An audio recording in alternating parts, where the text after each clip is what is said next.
Welcome to episode 178 of the Muck Podcast, a member of the Odd Pods Media Network. Listen in as we discuss the dark and sometimes weird true stories in American politics. I'm Tina Hanamiya. And I'm Hillary Doherty. Hillary. Hi. Hi. How are you? I'm good. Yeah? I mean... What?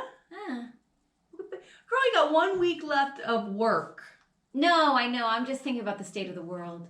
Oh, who gives a fuck? I mean, we're not used to how hot it is yet. I mean, it's constantly burning. Yeah. We are basically have fireproof suits at this point. I don't know how we're doing it. I mean, I know how I'm doing it. I'm floating through, bitch. Just floating through. We're just trying to survive. A couple of things I want to say up front before we start talking about politics, because that makes me sick, is so many of the shows I love ended this week, and I am sad about it. First of all, you know Succession. Oh, what did you think of the ending? Great. It was perfect. And also, how have you not mentioned King Lear to me yet?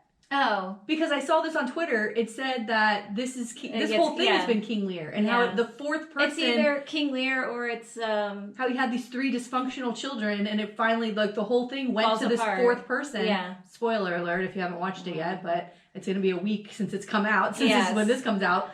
But I thought the ending was great. I can't stand Tom at all. I fucking hate him. He's the worst. But I mean, they're all awful. But that's why it's so perfect. Yeah. And don't you think that's why she did what she did? Yeah. Because she knew she knows that's her last power. Yeah, that's it. And that weird hand holding at the end. And also, he owns her now. I know. Also, Jeremy Strong, who plays Kendall. So the last scene is him just sitting on this bench, right, staring at the water. And I read he did an interview that they did a scene where they shot that again, or another take where he goes to try to jump in the river, like to die, like he wants to die. Oh. Which is what I was expecting. I thought he was going to take a dive I thought he was going to jump off the building. Like when he walked out. Oh yeah, me too. I was like, oh my God, is he going to go in the elevator and just like jump off the building? I thought he was going to do the same thing. Oh God! And he's then a monster. They're all monsters. And then when she's like, "You can't be the CEO. You killed somebody." He's like, "Oh no, that wasn't real." I was like, "Well, we were there. We know what was real." And Roman, like, I love Roman's ending because me too. No, I was like, finally, because he's so vulnerable. And he tries to act like he's not, and then him at the end. I'm like, wow. When he said we're all bullshit, I'm like, this is when the father 5 or 6 episodes ago said, "You're not serious people."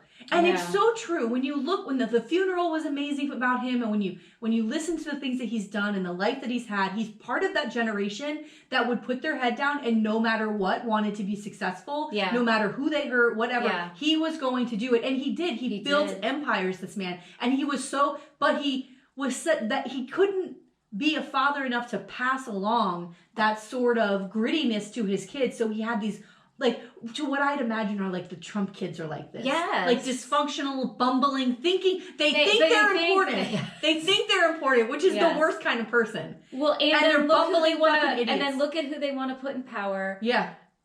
So good. But I have to say though too, when they were at the mother's place in the Caribbean and there's and Kendall's out on that like buoy raft thing and they swim out and they say, "We're gonna give this to you," I was like, yes, finally they're coming together. Yeah, I was excited for them. They're so broken. But even the after show, the producers are like, anytime there's a good moment, be prepared. Yeah. Because something shitty is about to happen. And that's what happened. And what are you gonna do? I think the whole thing was incredible. I want to watch it again, actually, talked about it. Yeah.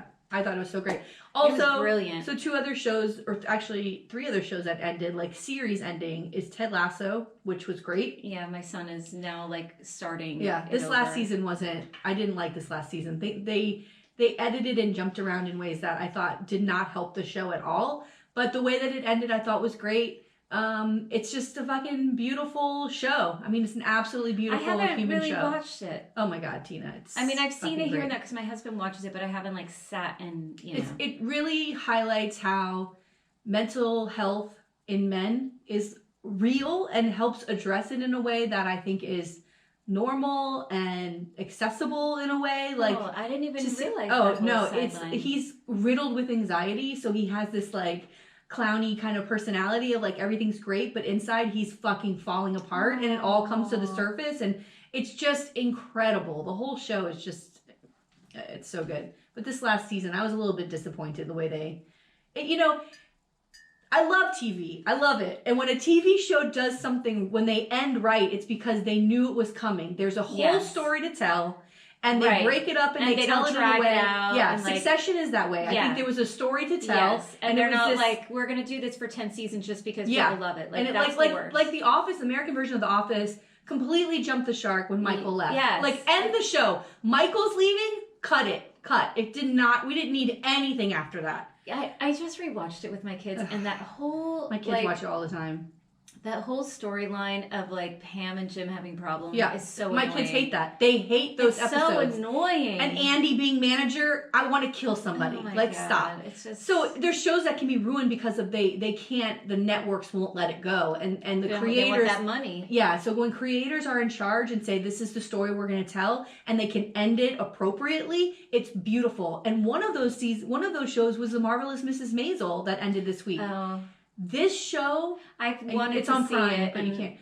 It is fucking incredible. And this last season, I'm gonna cry. It was so fucking beautiful, and the way that every episode this season, they would jump backwards or they would jump forwards. So the story they were telling every week, like you knew, okay, she gets successful. We see that in the very first episode. She does make it, and so every episode is like, and then you see like her ex-husband in jail, like how the fuck did that happen in the 80s? And then you see it jump back and how he got there. And it just was this beautiful way where you see her kids are grown up and what happens to them. And I'm getting goosebumps. It was so good. And then the very last episode, which is what this whole entire show was about, is this woman becoming a comic, a successful comedian. The very last episode was all about the moment she breaks. Aww. Which you think would be like the first season or the second season where you see her become successful and everything comes after. No, you see it in the very last episode. That's so great.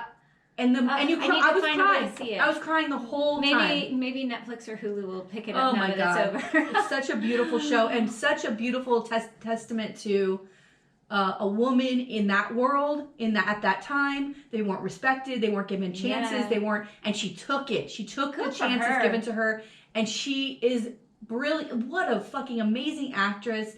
I don't know. I love that show from beginning to end. Never jumps the shark. At one of the most perfect television shows I've ever seen. Ooh, I love that. Another show that ended is Barry. I won't say too much about it. I haven't seen the last season yet, and I love it. Again, this is that they should have ended it. This is a Ted Lasso situation. They should have ended it 2 seasons ago. This was a Ted Lasso situation, and it's also so good. This season is like when.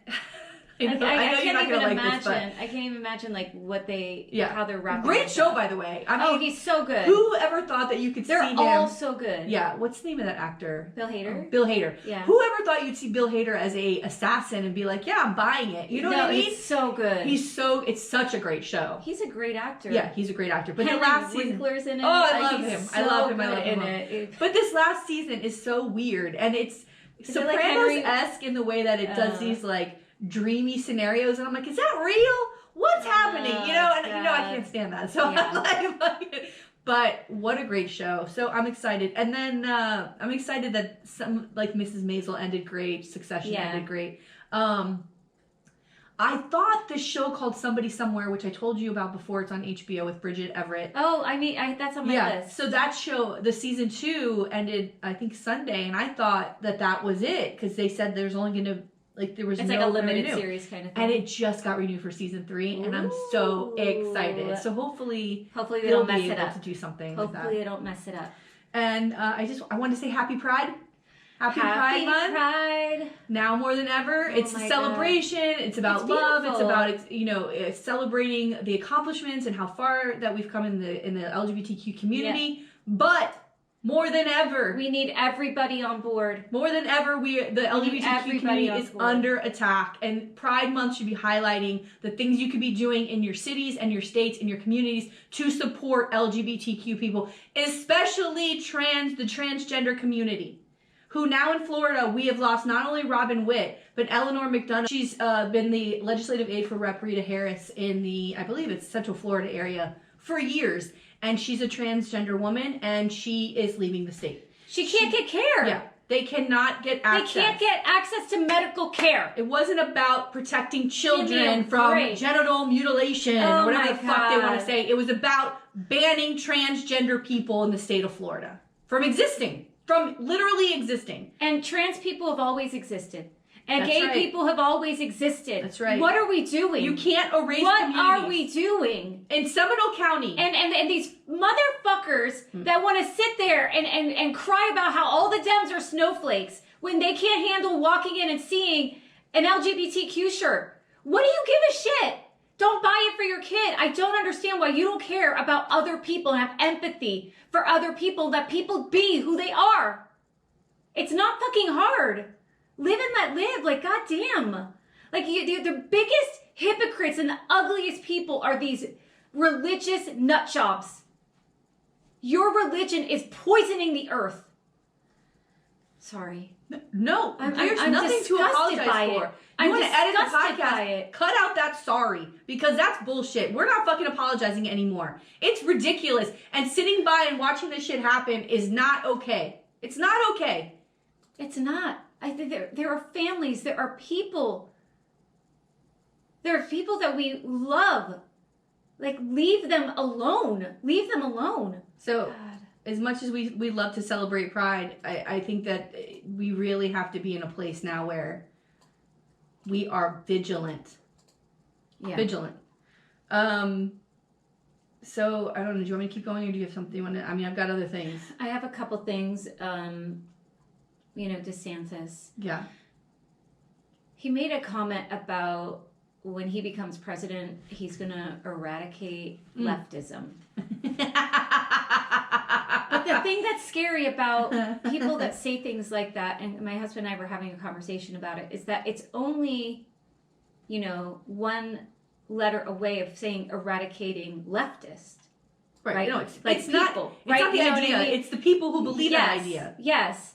And it's a very dangerous rhetoric. Mm-hmm. And again, like the rest of the United States needs to wake up. And I think they are. I think that his push for these book bans and all these things that he's doing that are now causing other states, I believe it's Illinois, that recently put in a law against banning books, right? So, I think that there are people reacting to things that he's doing to prevent these things from happening across the states. But like, this is a guy that will not stop. He will retaliate and come after people. This is who he is. And it's frightening. And if he gets elected and has a Republican House and Senate, forget it. look at what they just did. Look at what what all those progressive Democrats just voted for. All those progressive, including Maxwell Frost. Okay?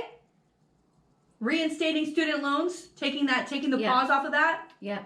Okay. The other thing, though, that got voted that Biden said he's going to veto is with the reinstatement of the student loans. The other part that they want to push is that people like me who had my debt wiped can have my debt reinstated with 2 years back pay of interest on top of it. Right.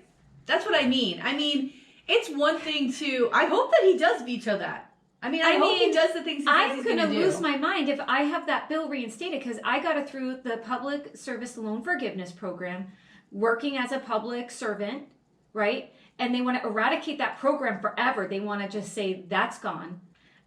And I think I read that there's 260,000 teachers and firefighters and other public servants who have had their loans wiped. Ooh, firefighters. Yeah. Hi. I know they don't care about teachers, but... Right. I mean, how do you reinstate something that you said you don't... it is unbelievable. But guess what? How many of those people took their PPE loans from the government during COVID? Right. How many of them? For hundreds and hundreds of thousands of dollars. So it's always okay for them and their business. But for the regular people who are, living at, a middle class or lower income, they don't give a shit about. So DeSantis now is also, we talked last week about how he had his office staff was calling lobbyists and corporations for donations. This week it came out that he had his office staff calling legislators for endorsements here in the state, and how they felt uncomfortable because, again, there's laws sitting on his desk, there's bills sitting on his desk. That's their bills. That they worked on and that they need for their communities or their constituents. They're feeling the pressure. Again, office staff can't call legislators and ask for endorsements, and nobody's doing anything about it. And here's the other thing that is fucking huge that I am dying. Oh, I wonder if this is the same thing. He had a PAC here called the Friends of Ron DeSantis. Okay? This motherfucker had so much goddamn money in that. Barely spent a dime on his election. I mean, he spent a lot on the election, but he had a lot of money left over. Okay? Where's the money? Well. Ooh. So. Ooh. Yeah. He basically, they changed the name of the PAC to, it's now called, hold on a second, I have it here. Douchebags Anonymous? No. No? God damn it. It's called Empower Parents PAC. Oh, okay. So, which is a state PAC. So I'm going to read this. Per NBC News, quote, state election officials have removed years-old guidance. So state officials in Florida, for DeSantis, have removed years-old guidance against moving state political money to federal super PACs, which he's going to use for presidency, clearing the way for a fund previously run by DeSantis to do just that. He's such a shady mother. Yeah. Quote, the timing's notable because a state-level political committee DeSantis led for the past 5 years, known as the Friends of Ron DeSantis, is widely expected to transfer $80 million to a federal super PAC called Never Back Down that is supporting his just-launched bid for presidency, end quote. And this is another article. A campaign watchdog group filed a complaint this week with the Federal Election Commission because of this transfer of $86 million, which he did. He transferred it, saying he violated federal law because there is a $5,000 limit on campaign contributions. That's right. Yeah, and as of May 15th, the PAC, formerly Friends of Ron DeSantis and now Empower Parents PAC, has raised $225 million and spent $140 million, which was on his state campaign. God, I want to see who is donating all this money. So the leftover money, he raised. This motherfucker raised $225 million. That's why when Nikki Fried, God bless you, but she's crowing about $24,000 in 24 hours. This motherfucker has $225 million and just transferred the leftover $86 million that he didn't spend on his governor's campaign to his presidential campaign. That's not. And it's against the law. When is somebody going to do something about that? Where are the feds? If he broke a federal law, Biden, don't you have some people that can come into Florida? Isn't this a way that we can eradicate a dictator from taking over the country? Can we get rid of him? Can we find a way to put him in jail? No other candidate has that kind of money, by the way. Nobody else has that kind of money. Not Mike Pence, who just announced his run. No, please. Mike Pence and his running mate mother. Did you see that picture of him on a motorcycle on Twitter? Oh, God. And Kate wrote, he goes out, he rides for Jesus after he gets permission from Mother. Mother. Ugh. Mother.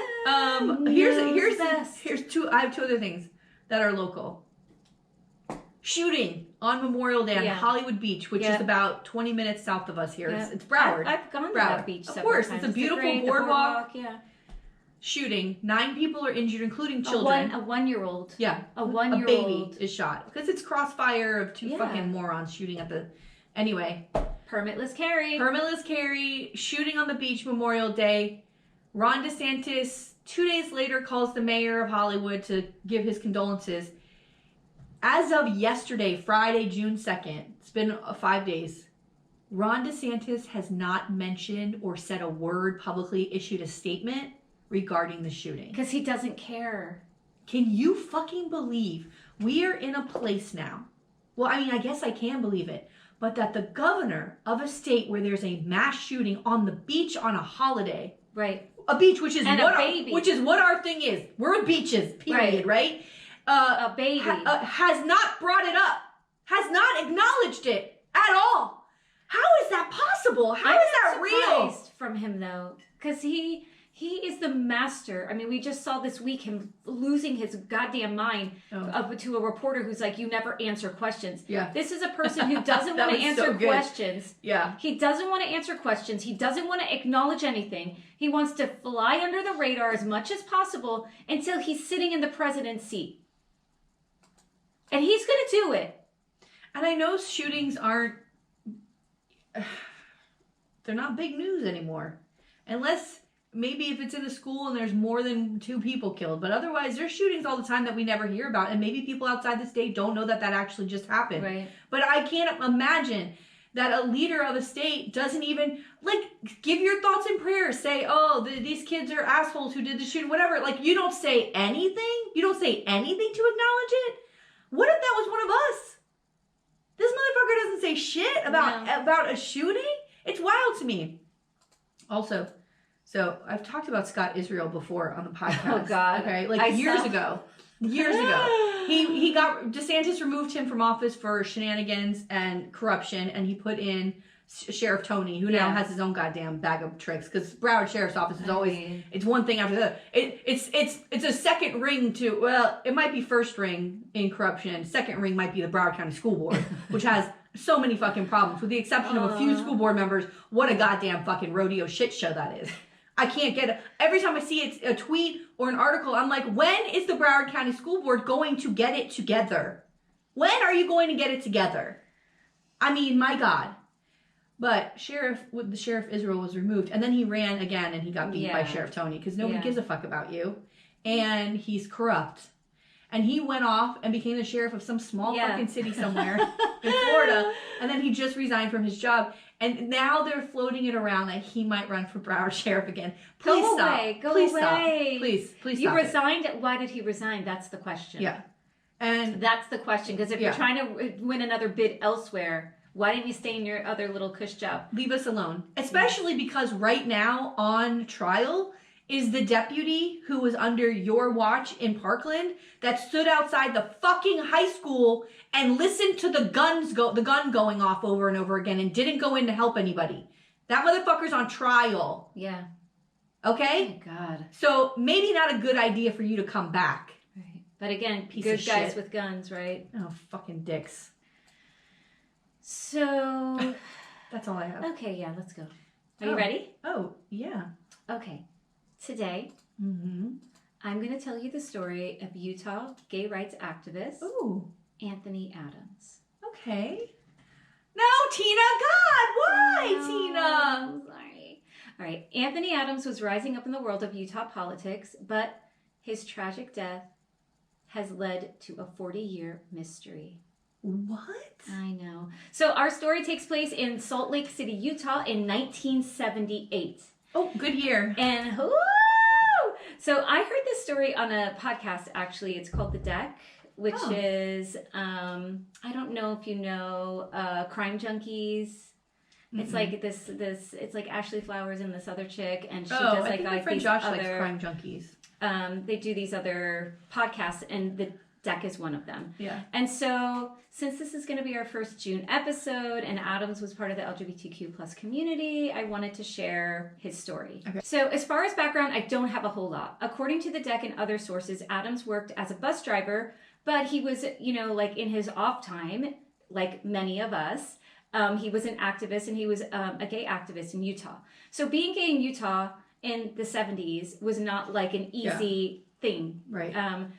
The state tends to lean conservative. It's very religious. And from what I read, and according to that podcast, he was actively fighting for gay rights.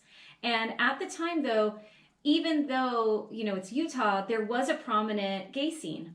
Oh. And in Salt Lake, they had 5 gay bars, they had a nudist beach, and Adams was part of the scene there. And Q Salt Lake City magazine, an article by Ben Williams, noted that the gay liberation came to Salt Lake City between 1969 and 1978. Nice. And along with the gay bars, there was a gay student club, the formation of gay churches, and in 1977, they even protested against the arrival of Anita Bryant, who you covered back in episode 164.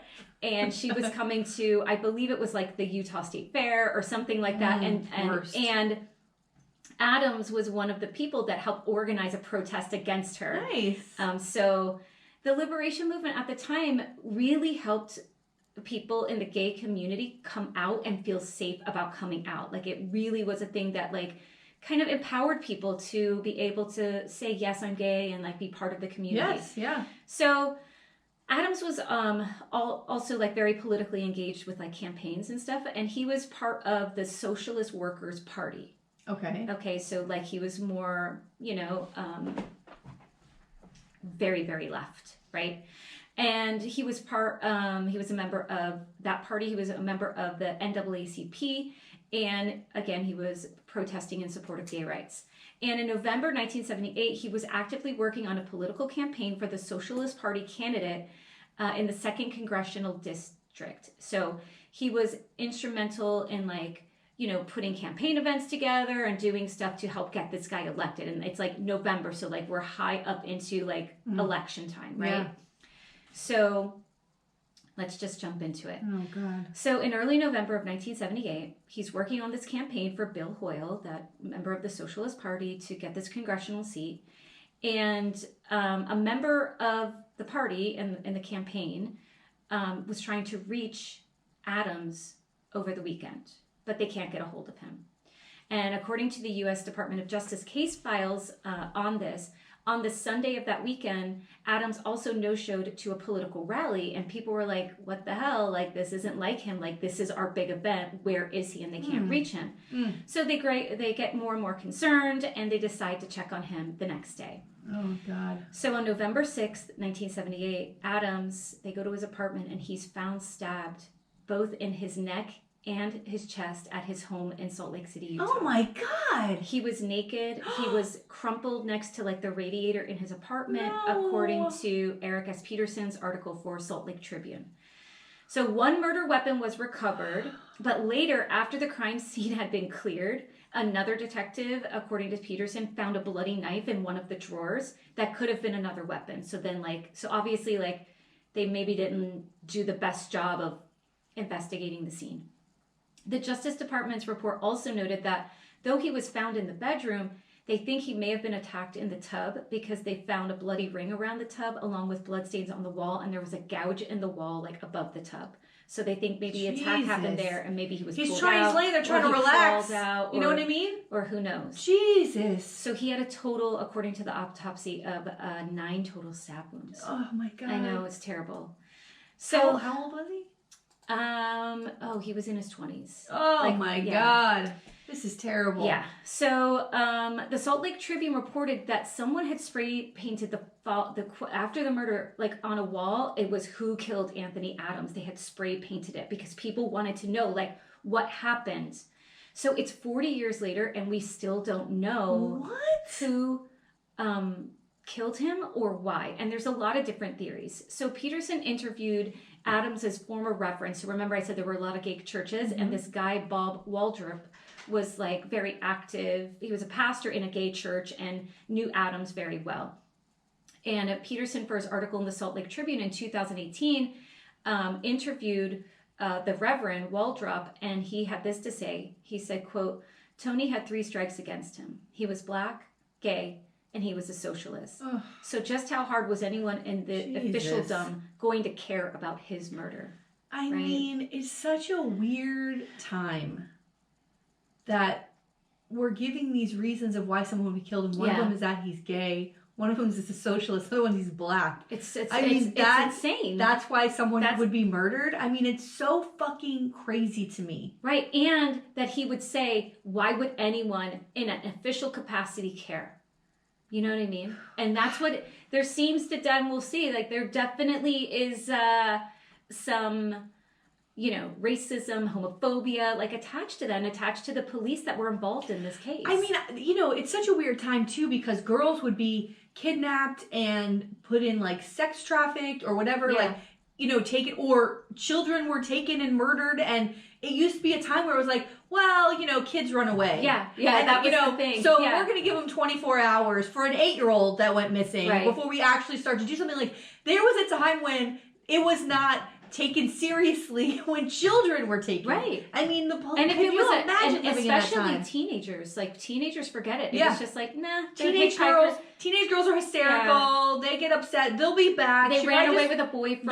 Yeah. Does she have a boyfriend? Where's the boyfriend? They ran away together. Meanwhile, they're gone. They're gone. You know, because nobody took it seriously the moment that it happened. It's just such a weird, Just the mindset.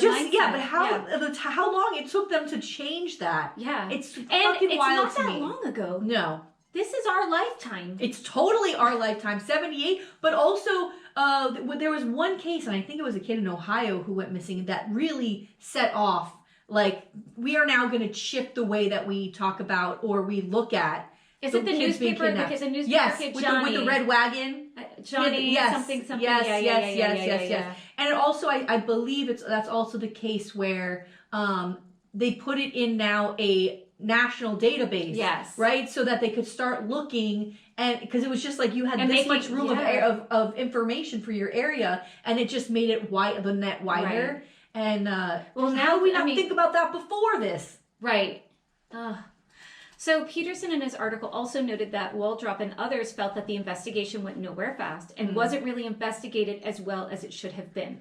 He cites the detective who took over the case, Ron Millard, who stated the same thing as far as the investigation went. He's like, we could have done better.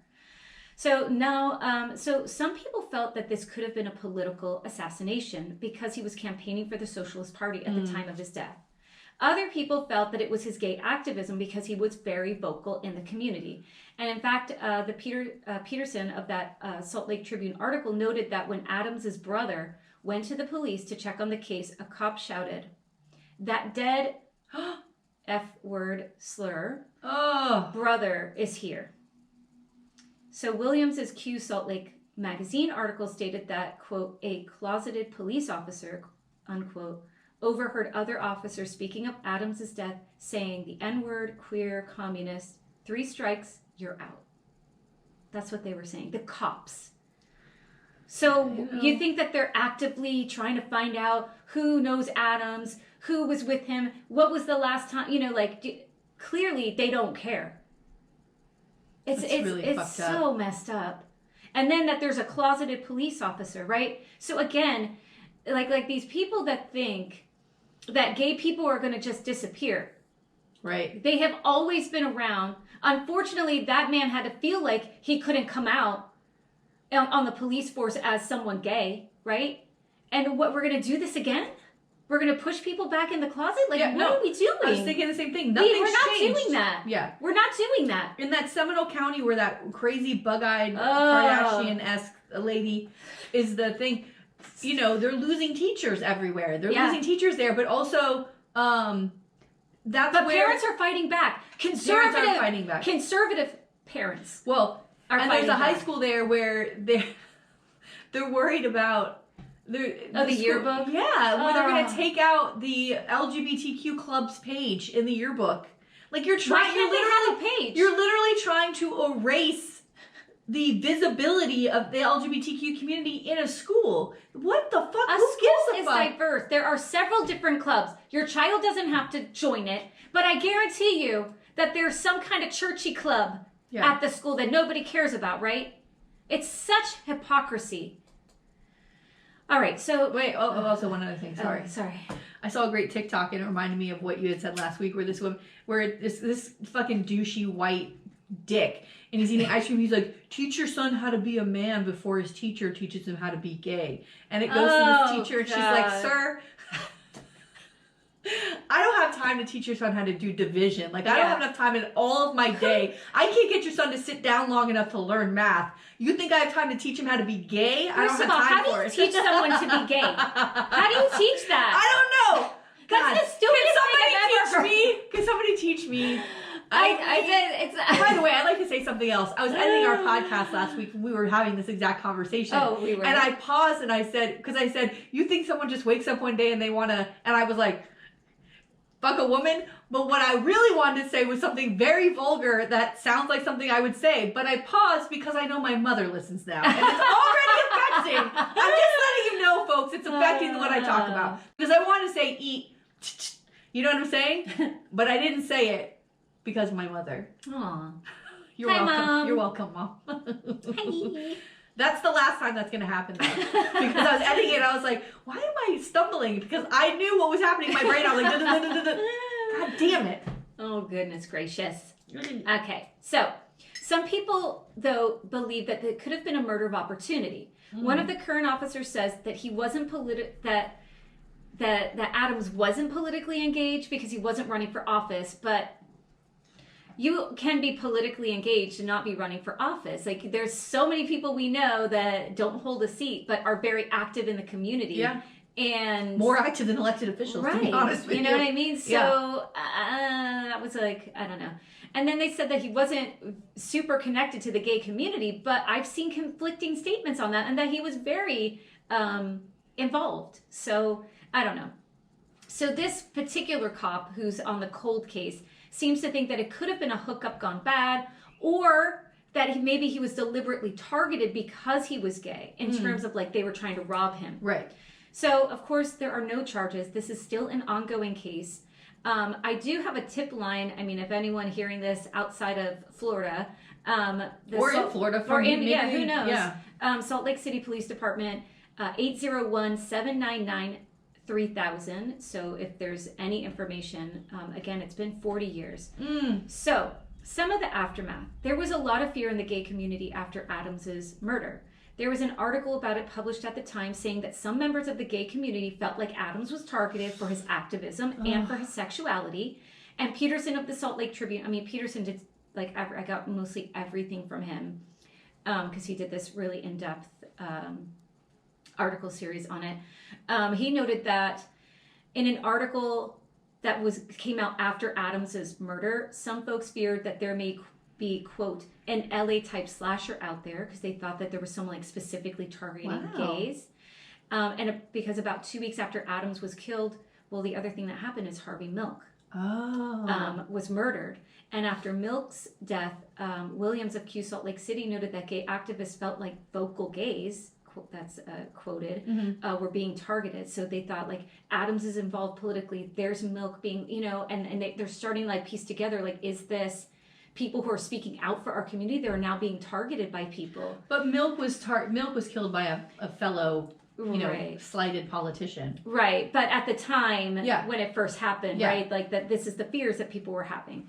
And then Peterson's article noted that things start simmering down after Adams's murder, noting that the gay activism was, quote, muted. Another article citing Ben Williams of Q Salt Lake City said, quote, community activism came to a halt at that point. Absolutely. I get that. Because people are afraid. Yeah. And then you don't have the people who are supposed to be there to protect and serve, right? The police officers are homophobic and racist. So you can't trust them to help you.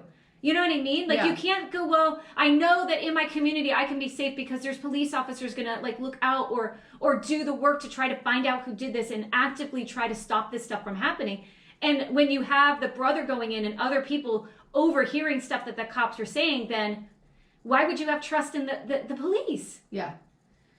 So 3 weeks after Adams was killed, another gay man was killed just a few blocks away, and a lesbian was raped and murdered a few months after that. What the So fuck? it's understandable that there is fear gripping this community at the time, and like everyone just kind of halts what they're doing. Damn it. So another issue with this case is that the evidence was lost, including the murder weapon, along with other boxes of like a bunch of other cold cases. Literally, what else do you need to do? Like, can you just keep track of evidence? My God. I mean, the murder weapon? What the fuck? Gone. So even if somebody had a tip and they could test DNA or something on the knife, now you can't. Now you can't do anything.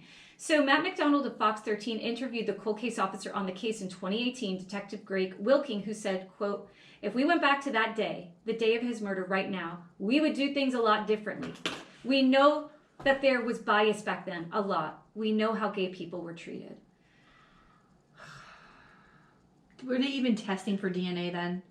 No, but I think they 78. still held on to evidence. Right, so that now that we have the capacity to do that, and like, I think it also depends on how it's kept, because I was listening to like some other like true crime show where they had the cold case evidence, and back in the day they would put everything in plastic bags, but now they've learned that like things kept in plastic corrupts the DNA, Oh so it's my got to be put God. in paper bags. But like back in the 70s, they're not thinking there's going to be DNA technology, Right. you know. So some of these older cold cases, like when they go in, they're like, shit, it's in plastic, you know. So now, of course, they know to like preserve things differently. But so some points of interest. His case is part of the Cold Case Coalition files.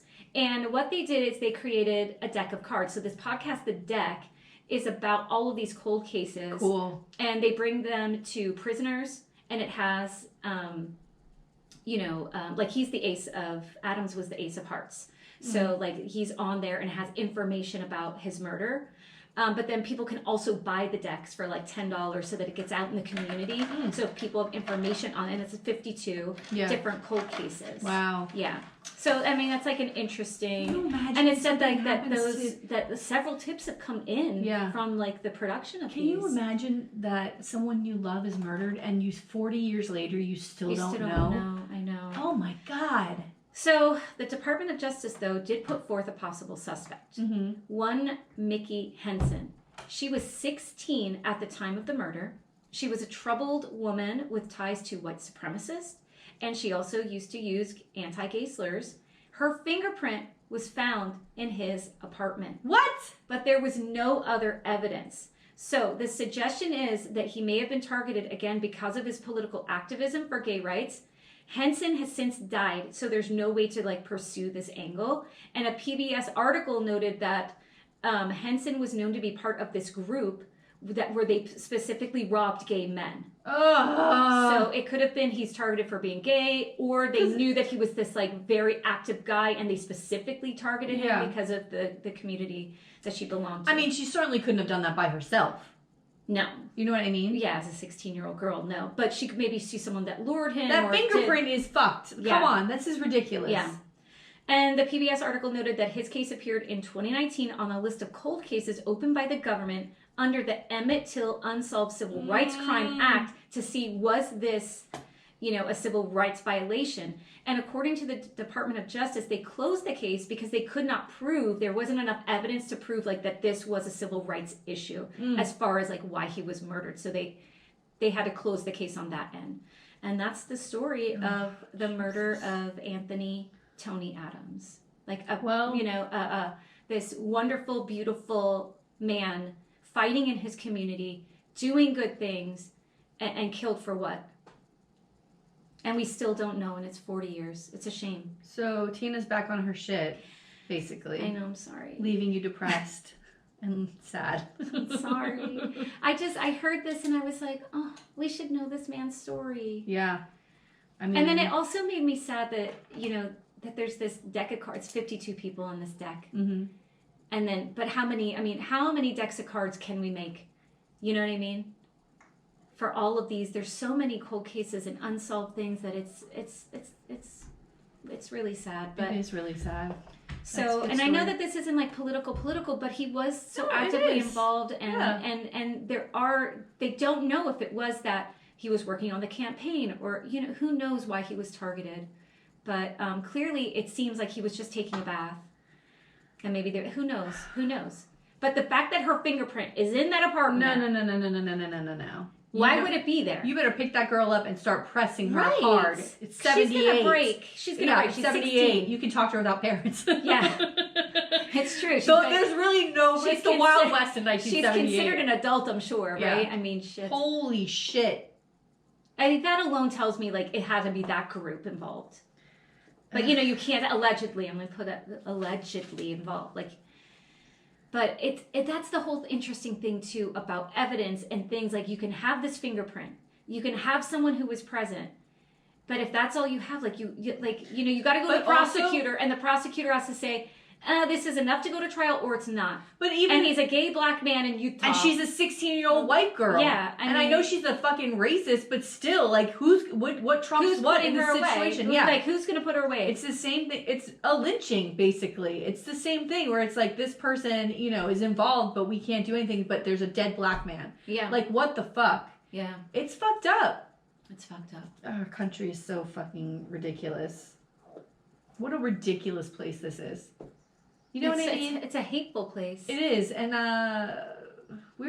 Tina called. I was going running on Thursday, and Tina's like, was it or is it Wednesday? Wednesday. Yeah. And Tina's like, what are you doing? I'm like, I'm about to go for a run. She's like, or a walk. Yeah. And she was like, I'm gonna come. It was awesome. It was so fun. It was so fun. I was so happy. But we were talking, me too.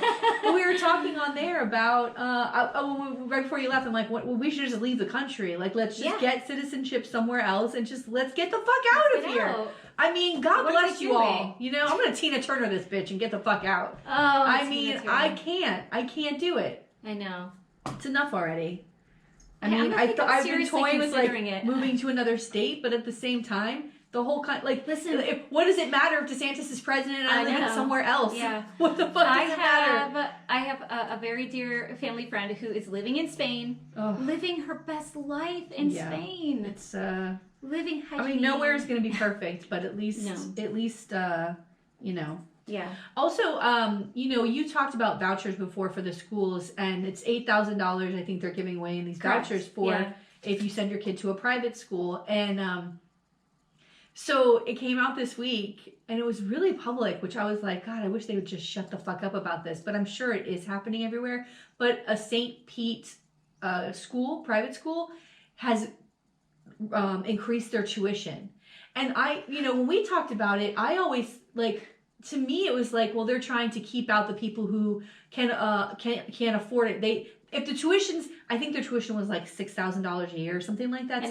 Now it's $15,000. It's now raised to I think 10. And so because here's what their explanation was, and I always thought it was like to keep people out who can't afford that difference, right? Right. Which I think is part of the reason. But here's what they've literally said, which is insane.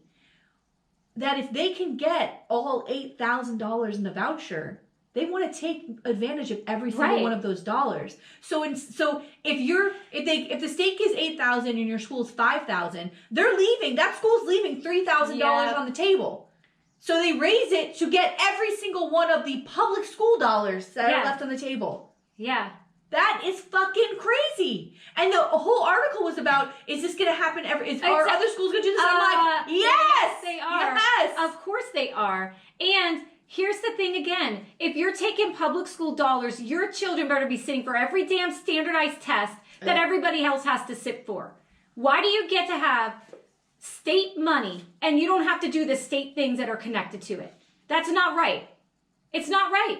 And then somebody better put a lawsuit up there. Because why should one set of children be held to certain standards and have their education stopped to have to be continually drilled for tests, and other kids don't, and they're getting the same money?